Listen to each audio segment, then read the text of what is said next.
आप देख रहे हैं आवाज़ इंडिया टीवी। धम्म क्रांति के 65 वर्ष हो गए हैं और इन 65 वर्षों में हम कहाँ तक आए हैं, धम्म को किस तरह हम समझ पाए हैं, हमारे वास्तविक जीवन में धम्म को किस तरह से हमने लिया है और महिलाओं का एक बड़ा योगदान रहा है इस धम्म की मोमेंट को आगे बढ़ाने के लिए। ऐसे ही एक महिला से हम बातचीत करेंगे इस धम्म क्रांति के पर्व पर, विमल ताई थोरात। ताई बहुत स्वागत। बहुत बार ये प्रश्न सामने आता है कि लोग ये कहते हैं कि 1956 को बाबा साहब ने, जिन्हें हम बोधिसत्व कहते हैं, उन्होंने धम्म दीक्षा ली और लाखों करोड़ों लोगों को इस प्रवाह में लाया। पर उससे तब भी कुछ प्रश्न उत्पन्न हुए थे और वो प्रश्न आज भी है कि क्या ज़रूरत थी बाबा साहब को, ऐसा क्या है बुद्ध धम्म में और क्या ज़रूरत पड़ी कि बाबा साहब को हिंदू धर्म छोड़कर बुद्ध धम्म में आना पड़ा। आपको क्या लगता है?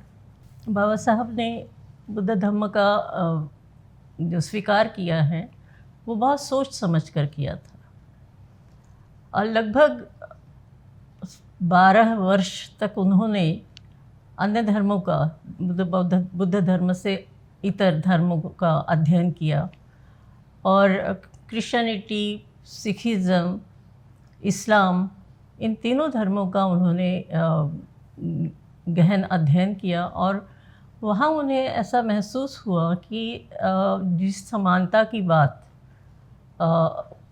वो चाहते थे और भारतवर्ष में संविधान लगने के बाद संविधान के में दिए गए तमाम मूल्यों को यहाँ पर अभी अपनाया नहीं जा रहा है। जाति व्यवस्था का प्रकोप जो है वो अभी ख़त्म नहीं हुआ है।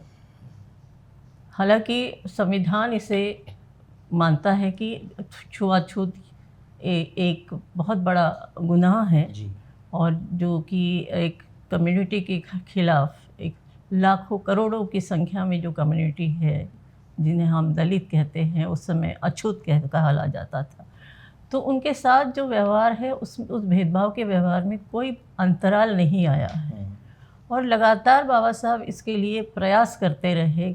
कितनी किताबें उन्होंने लिखी और देश के कानून मंत्री रहे, पहले कानून मंत्री, तो उस समय उन्होंने हिंदू कोड बिल और तमाम बिल उन्होंने प्रस्तुत किए जिससे कि महिलाओं को बराबरी का अधिकार मिले, जो कि संविधान में भी है। संविधान में पहले ही प्रियम्बल में ही स्त्री पुरुष समानता की बात कही गई है।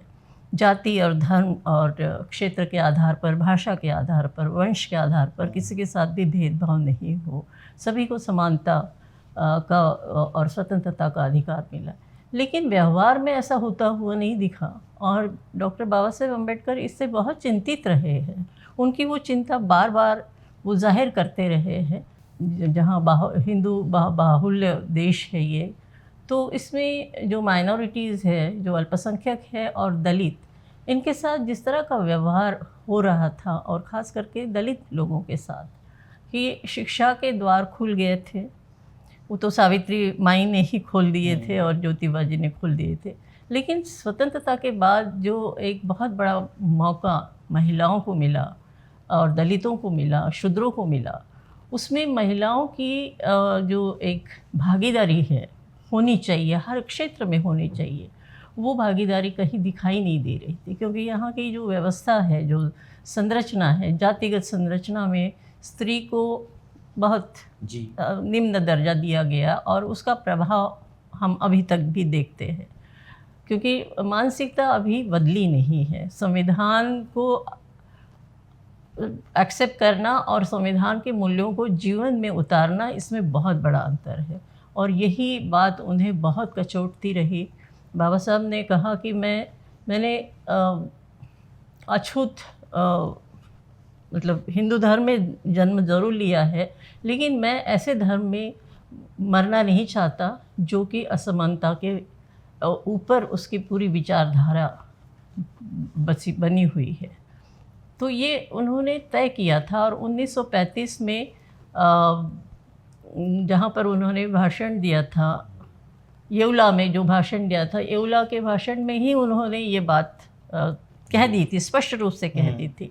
और बार बार वो गांधी जी से भी कहते थे, गांधी जी के साथ जो उनका वार्तालाप होता था और बहुत वैचारिक मतभेद रहे हैं, अस्पृश्यता को लेकर बहुत ज़्यादा मतभेद रहे हैं। और बाबा साहब की बाबा साहब का जो वक्तव्य होता था वो बहुत स्पष्ट होता था। वो बहुत निडरता से बात करते थे, क्योंकि वो चाहते थे कि इस देश में अगर संविधान लगा है, संविधान के आधार पर ये गणराज्य बना है, तो उन सारे मूल्यों को यहाँ पर व्यवस्था को बदलने में वो कारगर होने चाहिए। तो हिंदू धर्म से एक ऐसे धर्म में दीक्षा लेना कि जिसमें समता, स्वतंत्रता, न्याय और बंधुत्व के मूल्यों को बहुत बहुत अच्छी तरह से उतारा गया है और उसका पालन हुआ है। बुद्ध धर्म में के लिए बुद्ध धर्म को अपनाने से पहले उन्होंने बुद्ध धर्म का बहुत गहराई से अध्ययन किया। और उन्होंने ये भी बात उसमें उन्होंने कहा भी है, कई जगह पर कहा है, उनके अपने लेखन में भी वो स्पष्ट है कि जो अन्य धर्म है, जिन धर्मों का भारत में पालन होता है या धर्म के अनुयायी है, वहाँ स्त्री और पुरुष समानता का कहीं पर भी देखा नहीं गया है। स्त्री और पुरुष के बीच में एक अंतर रखा गया है और भेदभाव का पूरा वर्चस्व रहा है, पुरुष वर्चस्व रहा। एक बुद्ध धर्म ही ऐसा है कि जिसमें स्त्री पुरुष समता का भाव है, मैत्री का भाव है, स्वतंत्रता का भाव है। बुद्ध ने स्वयं भिक्षुणी संघ की स्थापना करके स्त्रियों को भिक्षुणी बनने का अधिकार दिया, ज्ञान वर्धन करने का अधिकार दिया और अपनी स्वतंत्रता को या अपनी समानता को अभिव्यक्त करने का एक बहुत बड़ा मौका दिया। तो मुझे लगता है कि बुद्ध के बाद, तथागत बुद्ध के बाद बोधिसत्व डॉक्टर बाबा साहेब अम्बेडकर, ये दूसरे हम स्त्रीवादी जितनी महिलाएं हैं, जो लेखिकाएं हैं, जो मानती है, या जो पुरुष वर्ग भी है जो स्त्रीवादी है, वो ये मानते हैं कि इस विश्व के सबसे पहले स्त्रीवादी तथागत गौतम बुद्ध है और दूसरे स्त्रीवादी, मैं भारतवर्ष की बात कर रही हूँ, बोधिसत्व बाबा साहेब अम्बेडकर है। जी, जैसे आपने कहा कि स्त्री जो है, वैसे शूद्र तो थे, लेकिन उसमें स्त्री सबसे ज़्यादा शूद्र थी, उसे कोई अधिकार नहीं था। मगर क्या लगता है कि बुद्ध के भिक्षुणी संघ बनाने के बाद या फिर बाबा साहब की धम्म दीक्षा के बाद कितने अधिकार महिलाओं को मिले? और ज़्यादातर देखा जाता है कि धार्मिक जो प्रैक्टिसेस होती है महिलाएं ज़्यादा करती है, तो उनके जीवन में क्या बदलाव हुआ 56 के बाद? या एक महिला होने के नाते आप बुद्ध धम्म को कैसा देखते हैं? एक बहुत बड़ा चैलेंज था ये कि हिंदू धर्म से बुद्ध धर्म में दीक्षित होना। और 56 के बाद जब बाबा साहब ने दीक्षा भूमि पर, नागपुर के ही यहीं दीक्षा भूमि पर, जब लाखों की संख्या में, ये कहा जाता है कि 5 लाख लोग थे और वो बार बार उसका जिक्र भी आता है। तो 5 लाख लोगों ने जब धम्म की दीक्षा ली और जब ये लोग, सभी लोग जब अपने घर गए, गांव गए, तो ये एक बहुत बड़ा परिवर्तन का दिन था, या इतिहास में जिसे दर्ज किया जाए कि घर की महिलाओं ने या पुरुषों ने जो भी घर पहुँचे, तो उन्होंने अपने घर के सभी देवी देवताओं के जितने भी, जो भी उनकी मूर्तियाँ थी या फोटो थे, उसको उठाकर उन्होंने नदी में बहा दिए और कहा कि आज के बाद आपका और हमारा संबंध नहीं है, हम हिंदू धर्म में अब नहीं है, हम हिंदू धर्म के किसी भी रीति रिवाज का पालन नहीं करेंगे, क्योंकि धम्म दीक्षा लेते समय जिन 22 प्रतिज्ञाओं को बाबा साहब ने स्वयं ये प्रतिज्ञाएं दी थी, स्वयं दी थी, उसका स्वीकार सभी ने किया। और इसमें सबसे अधिक जो बढ़ चढ़ कर जो हिस्सा लिया वो महिलाओं ने, क्योंकि महिलाओं पर एक तो पुरुष सत्ता का बहुत यहाँ पर प्रभाव है इस देश में। तो महिलाएं अपने आप कोई निर्णय नहीं लेती हैं और नहीं लेने का उन्हें मौका मिलता है। लेकिन यहाँ पर महिलाओं ने अपने सोच से, अपनी समझ से अपने घर से उन देवी देवताओं को, हिंदू धर्म की देवी देवताओं को बाहर निकाला निकाल दिया। और कहा कि आज के बाद आपका और हमारा कोई संबंध नहीं है। अभी तक हम अंधेरे में थे, अब एक रोशनी हमें मिली है। उस रोशनी के उजाले में हमने अब एक नए धर्म को अपनाया है जो हमें समता, स्वतंत्रता और भाईचारे का और न्याय का एक बहुत बड़ा मूल्य देता है, और वो हमें अपने जीवन में उतारने के लिए भी एक मौका देता है। जैसे कि कोई भी हम प्रैक्टिस करते हैं, हमारे यहाँ शादी होती है, किसी बच्चे का जन्मदिन होता है, विहारों में सुबह या हर पूर्णिमा को हम त्रिशरण और पंचशील का ग्रहण करते हैं।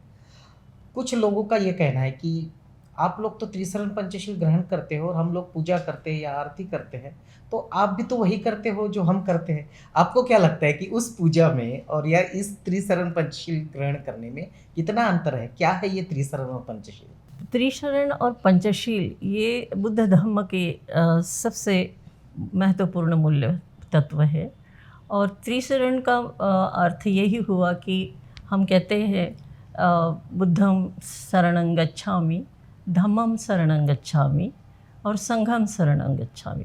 ये जो बुद्ध को शरण जाना या धम्म को शरण जाना या संघ को शरण जाना, इसका ये अर्थ हुआ कि बुद्ध ने जो ज्ञान हमें दिया है, जो एक रोशनी दी है इस देश में, जो एक जाति व्यवस्था का एक बहुत बड़ा अभिशाप था, उस अभिशाप से मुक्ति दी है। स्त्री को ज्ञान अर्जन करने का मौका दिया है, उसके ज्ञान चक्षु को खोला है, और जो जीवन में जो एक संगठित होने का मौका दिया है कि एक हम अपने लिए ही नहीं, अपने समाज के लिए भी हम कुछ कर सकते हैं।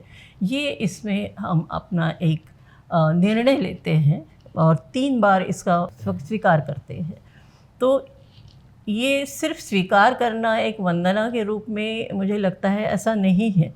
जो 3 बार हम कहते हैं कि पहली बार हम उतने आश्वस्त नहीं हैं, दूसरी बार जब हम कहते हैं द्वितीयम्पि बुद्धं शरणं गच्छामि, तो हम थोड़ा सा आश्वस्त हो जाते हैं अपने मन में, और तीसरी बार जब हम इसका उच्चारण करते हैं तो मुझे लगता है कि हम पूरी तरह अपने आप को समर्पित करते हैं, आश्वस्त करते हैं बुद्ध के धम्म के प्रति, बुद्ध के आदर्शों के प्रति और बुद्ध की जो तत्वचिंतन प्रणाली है उसके प्रति, समाज के प्रति जो संघ है, संघ के प्रति मतलब जो समाज है, और धम्म के प्रति। तो धम्म के जितने भी आचरण हैं, धम्म एक जैसे कि हिंदू धर्म है या सिख धर्म है या बाकी धर्म है, उसमें रीति रिवाजों का बहुत बड़ा स्पिरिचुअल बहुत स्पिरिचुअल और रीति रिवाज और तमाम बंधनों से वो बंधा हुआ है।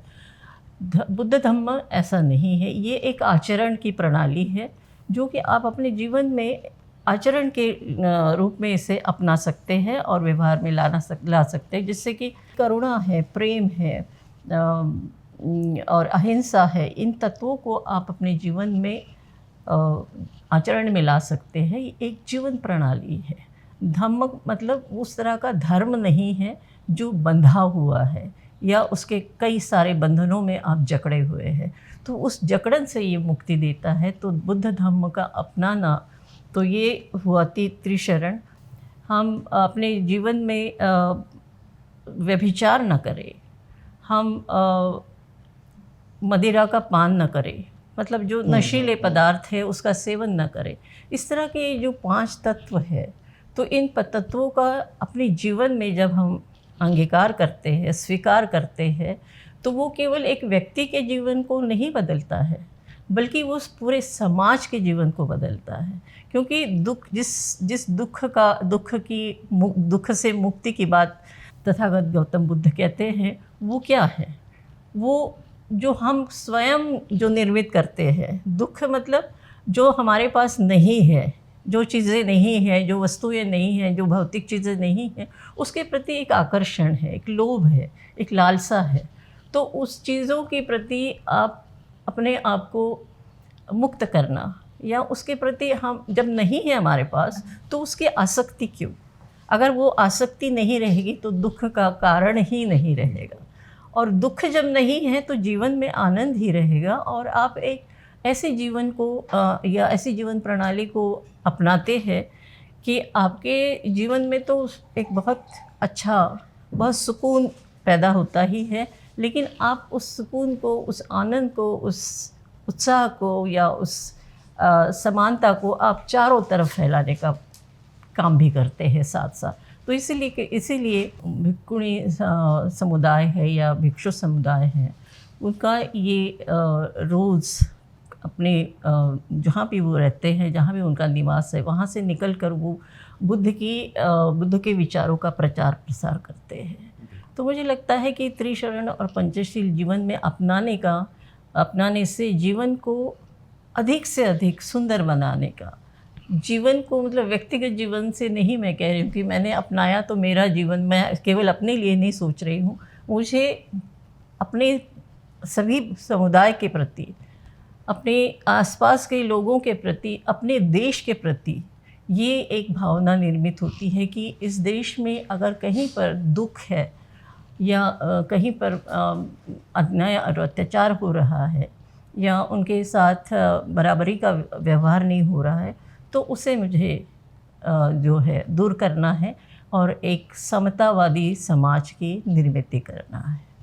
पंचशीलों का सीधा सीधा प्रभाव जो है महिलाओं के जीवन में पड़ता है, क्योंकि झूठ नहीं बोलना, पुरुष वर्ग जो होता है वो महिलाओं के साथ झूठ बोलता है, और मदिरा का पान है उससे महिलाओं को बहुत ज़्यादा जो हिंसा की बात है महिलाओं के प्रति, ये और फिर काम वासना जो है, ये सीधे सीधे महिलाओं को सुरक्षित करते हैं पंचशील। क्या आपको ऐसा लगता है?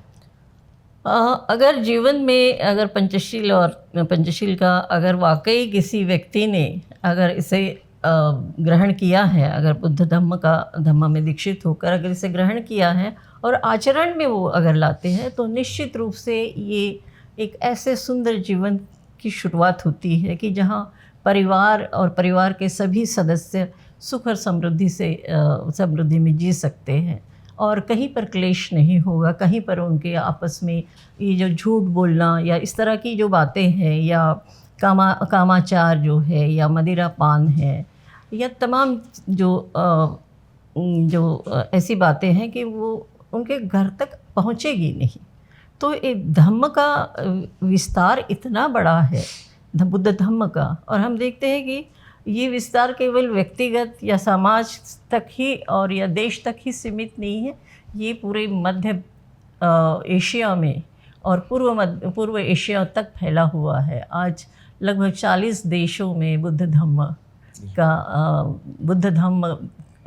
वहाँ पर है, और बुद्ध धम्म की लगभग 50 हर देश में 50 से ज़्यादा % लोग बुद्ध धम्म को ही अपनाते हैं और बुद्ध में विश्वास रखते हैं। जैसे कि बहुत सारे मौके पे, चाहे मुंबई हो, नागपुर हो, बाबा साहब ने महिला परिषदों का आयोजन किया, और अनेक मौके पर बाबा साहब महिलाओं को कैसे जीना चाहिए, यहाँ तक कि महिलाओं ने साड़ी किस तरह से पहनना चाहिए ये भी कहा, उनको शिक्षित करने के लिए तो बहुत प्रयास किया, और उसके लिए भी सतत बाबा साहब दिशा निर्देश करते रहे कि महिलाओं ने शिक्षित होना चाहिए।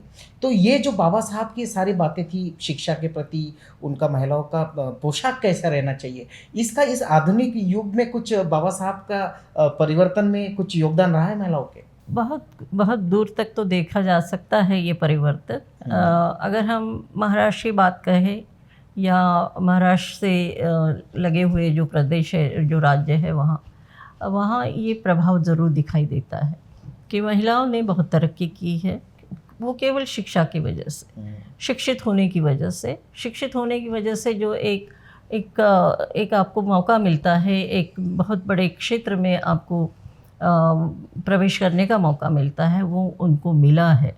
लेकिन ऐसी ही स्थिति उत्तर भारत में नहीं दिखाई देती है, क्योंकि बुद्ध धर्म का वहाँ प्रसार और प्रचार नहीं है, बहुत उतना नहीं है जितना कि महाराष्ट्र या गुजरात में दिखाई देगा या आंध्रा में दिखाई देगा, कर्नाटका में दिखाई देगा, जो महाराष्ट्र के आसपास के जो है।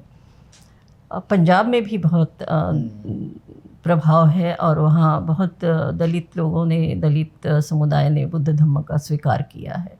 बहुत बड़े बड़े बुद्ध विहार बनाए हैं। और उसका असर सीधे तौर पर अगर मैं बताऊं कि महिलाओं को शिक्षित करने का एक बहुत बड़ा उसमें से संदेश हमें मिलता है। और महिलाएं अपने बच्चों के प्रति बहुत अधिक सतर्क होकर उनके ऊपर बहुत अच्छे संस्कार, जो कि आपने कहा कि सुबह जो हमारी बुद्ध विहार है वहाँ पर त्रिशरण पंचशील का पालन किया जाता है, वंदना की जाती है। तो ये जो संस्कार है वहाँ से लेकर जो सब बच्चे निकलते हैं वो एक ख़ास तरह के संस्कार लेकर निकलते हैं। वो संस्कार है वो बहुत ज़रूरी है, और ये महिलाओं के द्वारा इसका बहुत ज़्यादा मुझे लगता है योगदान है उसमें महिलाओं का। और अधिक से अधिक संख्या में हमारी तो यही कोशिश रहती है कि जहाँ भी हम जाते हैं अपने काम के दौरान, जो भी हम जिस क्षेत्र में काम कर रहे हैं, तो हमारी ये कोशिश रहती है कि हिंदू धर्म में जो अभी भी लोग विश्वास करते हैं और उसके बावजूद उन पर जो अत्याचार हो रहे हैं, अन्याय हो रहे हैं, मंदिर प्रवेश करने के बाद उन्हें पीटा जाता है, कत्ल किया जाता है, तब भी लोग नहीं मानते हैं।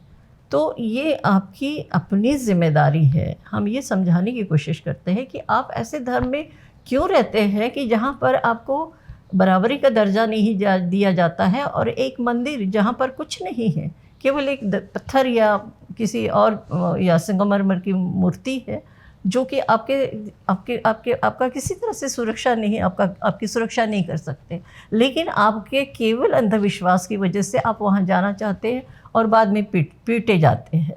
तो क्यों आप ऐसी जगह जाना चाहते हैं, जबकि हमें ऐसे जगह जाना चाहिए कि जहाँ शिक्षा के द्वार खुले हैं, जो शिक्षा के मंदिर हैं वहाँ जाना चाहिए, या ऐसी जगह जाना चाहिए कि जहाँ से हमें ज्ञान की प्राप्ति हो।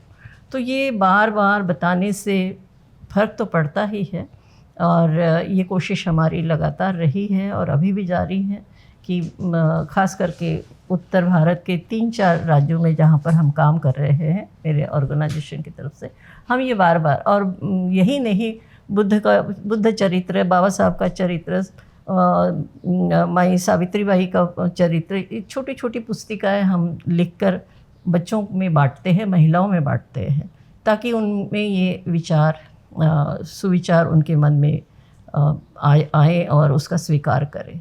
तो ये प्रयास लगातार जारी है, और मुझे लगता है कि उत्तर भारत में जब तक स्थितियां नहीं बदलती हैं तब तक उत्तर भारत में दलित सुरक्षित नहीं है। और हर बार उन पर जितने भी अन्याय और अत्याचार होते हैं वो ज़्यादातर उसी उत्तर भारत में, उत्तर प्रदेश, बिहार और उड़ीसा थोड़ा अलग पड़ता है, लेकिन उड़ीसा में भी, और राजस्थान, इन जगह पर दलित महिलाओं पर बहुत ज़्यादा अत्याचार हो रहे हैं। हम आखिरी दौर में हैं इस चर्चा के।